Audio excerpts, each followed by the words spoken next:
name is Lisa Fetterman, and for those of you who don't know me, which is maybe all of you, that's cool. My friends say that I am insane, but the kind of insane that they don't have to worry about.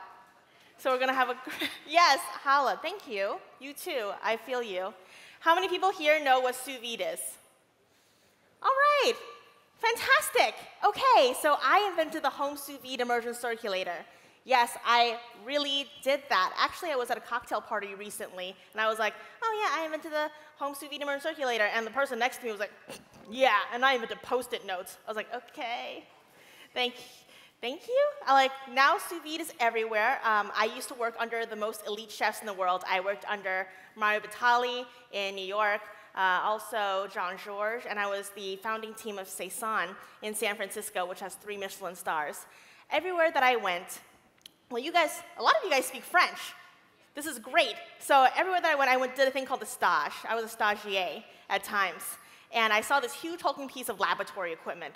It was super magical. As a chef, when I look into the kitchen, I see the secret ingredient all the time. And the secret ingredient is heat. That's why we have really expensive stoves or those copper pots for the even heating. And now here's a machine that controls heat to 0.1 degrees Celsius. We can hold and maintain specific chemical reactions that we desire so dearly in the restaurant industry, just like that. You can hold food there for 8 hours and have it not go bad or overcook. I was completely smitten. I was saving up $2,000 to buy my own, this huge hulking piece of laboratory equipment. And then I went on a really lovely date with this dude who has his PhD in astrophysics, plasma physics. And he was like, yo, we could just make one ourselves. I was like, great. We went to the hardware store, made one for about 80 bucks, and then we traveled all across the United States to teach people how to make their own DIY open source sous vide machines. And that's how we got started. And the kitchen is a mega space for technology. It hasn't been touched as much because people have been mostly focused on the living room. It may be because most consumer hardware teams weren't as diverse.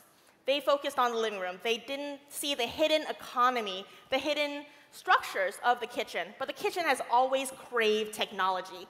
When the internet first came online, it would break every day. Oh, that fresh internet can't handle all those people going online. And it broke every day not because of porn. It didn't break every day because of stock trading even. It broke every day at 4 p.m. when women would log on to look for recipes of what's for dinner. That broke the internet. Technology in the kitchen has always gone in hand, but people there have always had to hack it. I remember when Charlie Kendall did the Echo, Amazon's Alexa. And everybody on the Alexa team had a prediction. This is going to be baller in your living room. It's going to be great in your bedroom. Over 70% of Alexa placement is inside of the kitchen. Because when you have a handful of raw chicken, you want to yell at something, ah, la, la, la, la, and then you can fix it yourself. Passive technology dominates the kitchen. The biggest hardware revolution to come before sous vide was the microwave.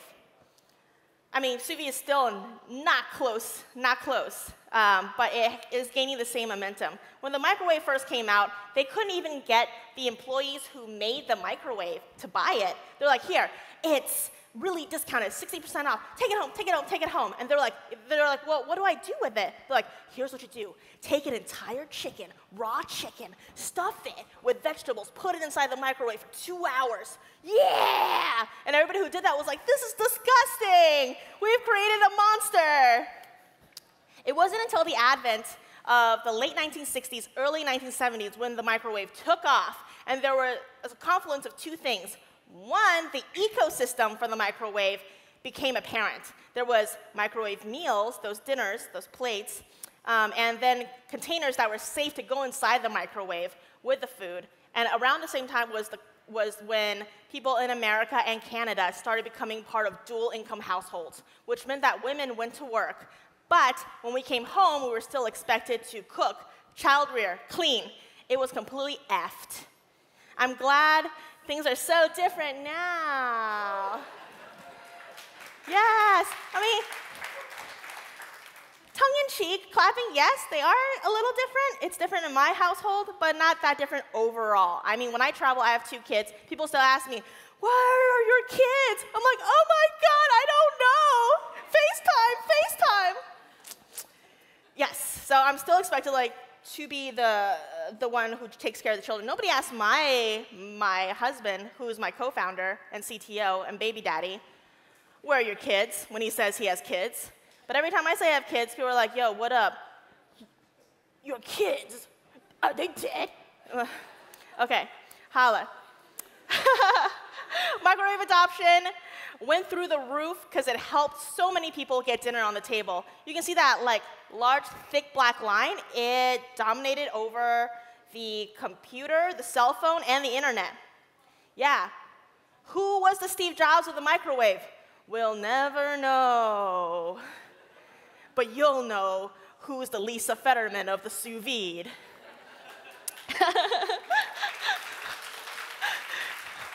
Thank you. You guys are so nice. I'll do this again tomorrow. So every year, the microwave grew 2x annually. That is insane. But what's even more insane is that Sous Vide grows 2.5x annually, which means that we are actually picking up even harder the growth of the microwave. And that's because people at home have really changed. This is one of our microwave, it's like inside, our Sous Vide ecosystem users. So when we first invented the home Sous Vide immersion circulator, I was like, okay, I'm going to do it. I'm going to change everybody's effing life. How easy would it be if you just clip on a machine to a pot that you already own? And it heats and circulates water, and all you have to do is put food inside of a bag and put it in the water, and you don't even have to babysit it. You don't have to look at it. How would I change the entire effing world? I'm pumped. Turns out, people sometimes don't even own pots. Turns out, when you invent a new method of cooking where there's no smells, not too much sensory stuff, people get very, very confused. I would sit in the corner of people using, in people's homes, using my machine, and I would see that they would struggle with recipes, with what to put in the bag, how to make the bag perfect. I was like, okay, don't worry. So the main complaint when I visited over 50 households was that, yo, I don't know what to cook. I was like, okay, don't worry, I got you. I'm going to write a cookbook, which became an international bestseller, Sous Vide at Home. My second cookbook comes out October 9th, Sous Vide Made Simple. There's a theme. And then I was like, oh, because I'm from Silicon Valley, there's an app for that. I have an app called Tender, T-E-N-D-E-R, which has caused more than one fight in the household when people see it on their screens. That has sous vide recipes that are verified by us, that talks directly to the machine. And for a long, long time, when I first started my startup, I had my personal cell phone on my website. So I would field maybe, I don't know, 60, 120 calls a day asking for the temperature of chicken breast. It's no longer like that. But you can still get my phone number because you came here afterwards if you really need help with chicken breast. So I was like, oh, okay, got it. You know what? I'm going to basically manifest myself inside of a piece of hardware. It's going to become like a Horcrux, essentially. And I'm going to be able to tell you exactly what it is. And people still had trouble. And this is part of the journey for the ecosystem. What this woman is doing right here, our new system, you tap food that we have. We ship you the food with a machine now. It's basically like Nespresso for dinner. You tap it with RFID, the machine recognizes it, and then you drop it in, and in 30 minutes you have a gourmet meal, just as the chef intended. Now, these packets of food, of course you can reheat them in the microwave or the oven or on the stove, but then if you do that, it's out of my hands, dude. If you do it with a machine, I can control it to 0.1 degrees Celsius and give it to you as the chef intended. But if you cook it any other way, you have to babysit it. And then you could still have a bad experience. Oh, these pictures are so sweet. Whenever I see these, I'm like, oh, I love my husband. This is when we traveled all across the United States to make our DIY open source sous vides that you can still make today. We have our Eagle files up. You are absolutely welcome you're absolutely welcome to spend 6 hours and solder together your own machine. When we did this, I couldn't believe that people would spend this much time with us. I was like, how much value would people get if we just made something that plugged into the wall? So we're like, okay, you know what? Let's go to China. Let's just go there. Most people are just like, oh, I can't do it because I can't go to China. I speak Mandarin, so I had like no reservations. I was like, let's just go. Let's just go and have some fun. How many people here are making a hardware device right now? Oh, yeah. Have you ever thought about like making parts or like putting your parts together? There's a very simple hack to getting a parts list, a BOM list together. Just go on Taobao and look for the parts that you think you'll need for your machine. All these parts can be custom. You go to Taobao, you talk to the merchants on there, find their address, and then go there. So like, I found all the merchants, about like 65 merchants that I wanted to speak to. I went to China, and then we just drove around. And talk to them and be like, hey, could you make a custom piece for us? And most times, everybody, like I would say that 80% of the people said yes, because you're there physically. They can't turn you down, and they're excited to work together with you. 3 months later, we have our prototype, and 1 week before our wedding, we beg our wedding videographers, please, could you help us make a Kickstarter video? This is me, like, age 22. I'm 30 now, but at age 22, my first company, I had just been a chef before and had, like, low-level editorial work, you know, at Hearst and stuff. I went to investors. I was like, fund this, yeah! And they're like, why? I'm like, because it'll change the world. And they're like, we've heard that before. Also, nobody will effing cook this way. I'm like, but people have been cooking this way for the last 50 years. I'm like, well, I've never heard of it. I guess I'll talk to my wife. And one time, I upset someone so much, actually. He was like, I'm going to talk to my wife about it. I'm like, oh, yeah. I was like, good for you that your wife is also a general partner at this fund. You also work together with your spouse like I do. Never heard from them again. They didn't even talk for the rest of the meeting. Amazing. So back against the wall, Kickstarter, we put it up, begged our wedding videographers for a video, and it became the #1 most funded project in our category. Yeah! Woo! Woo! And it was only because we traveled all across the United States to teach people and spend time with people to elevate it. So like what Kickstarter does is that there's an algorithm. When a lot of people are looking at it and donating to it at the same time, it flips it to the front of the website. And then success begets more success. So like some folks think that if you just put your project and it's just really well made and you put it on a Kickstarter platform or Indiegogo, it's just going to blow up by itself. It's just luck. Yes, luck is a large component, don't get me wrong. But we also had a massive fan base already. From traveling to makerspaces. We took each person's name. I learned their birthdays, siblings, where they grew up, dietary restrictions, tastes, what they love, like deep conversations with over 150 people. And when this came online, I emailed them all, and then when they didn't back me, I called them. I was like, hey, you wanted it, right? What ended up happening is that I got a lot of momentum my first day, and it just kept going. It's like snowball. So on the hardware end, we're going to talk straight hardware now. The classic Nomiku, everything was super, super custom, because you're creating something that nobody has ever made before. And China is great for one kind of manufacturing, and it's waterfall manufacturing. I think people said waterfall. I don't know. I can't hear. But what that means is that this is not a knock on them. I'm not knocking I'm a Chinese American. I'm not knocking my fellow Chinese, okay? What waterfall manufacturing means is that they're very, very good at copying, which is excellent. Nobody is as good as copying as they are. Like, if you have a great product and it works smoothly, go to China, boom, boom, boom, boom, boom, make your clone army. You know? But like when you're making something brand new, it is incredibly difficult. Everything is broken at every stage, and you can't stop it until it comes off the line and you realize you have just a shit ton of broken parts.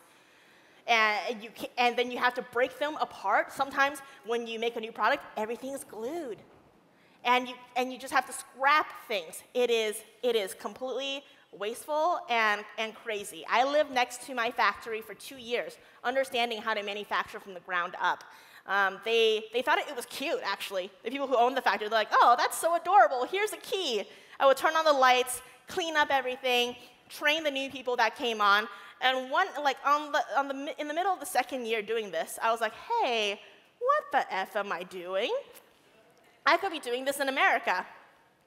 So we moved all of our manufacturing to the States for the Wi-Fi Nomiku, which is what we invented once I decided to horcrux myself into the machine. Why we moved to America was because it's actually incredibly cheaper when you do lean manufacturing.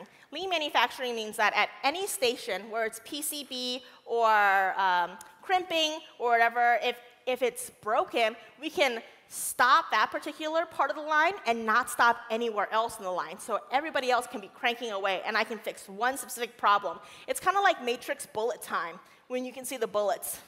You're like, cool, cool, cool, dodging, dodging. And that is the way that you should manufacture, lean manufacturing, when you're doing below 100K units. I think when you're at the point where you make 100K units a year and you're starting to cost down, it makes sense to go to China for mass manufacturing. OK, you know what? I caught myself there. You should go to China in general just to learn how manufacturing works. I guess if you start from scratch and just manufactured in Canada, actually Montreal has a great hardware scene for manufacturing.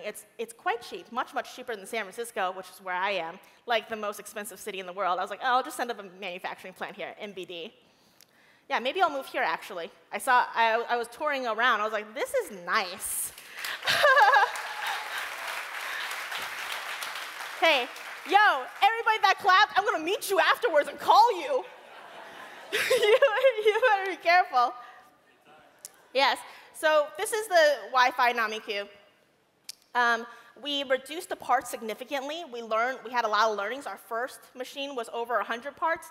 This has 8 parts, 8 sub-assemblies that we just click together. And that makes it super easy to do when we're assembling in the States. And this is our 3rd generation machine. After all the learnings, even after the Wi-Fi one, people were saying like, Lisa, could you just cook for me? I was like, yes! Because I heard it so many times. And now with the RFID and Wi-Fi Nomiku, which we manufacture in the United States, maybe Canada, all you have to do is wave the food in front of the machine and drop it in, and then we use the entire system we still use the body of the Wi-Fi Nomiku, and we could keep adding more and more features because our manufacturing is local. All right, guys, this is a lot about the RFID Nomiku and how it works. You guys basically freaking get it, right? You guys get it. It's not that hard to get. It's hard to get for investors. But like, I put this in here. The food is frozen. You just wave it and tap it. The thing is, it's already pre-cooked sous vide. So if you have 8 people and they all have different dietary restrictions, they can all eat different things all the time. And it's different from meal kits because you don't cook. You just open up a bag like a letter opener, and then that's it. And this is the process of how it works. Dudes, if you want this program, come at me. I'm going to give you a machine that's made in America, soon Canada, for $49 when you try out our meals. Thank you for listening to my story.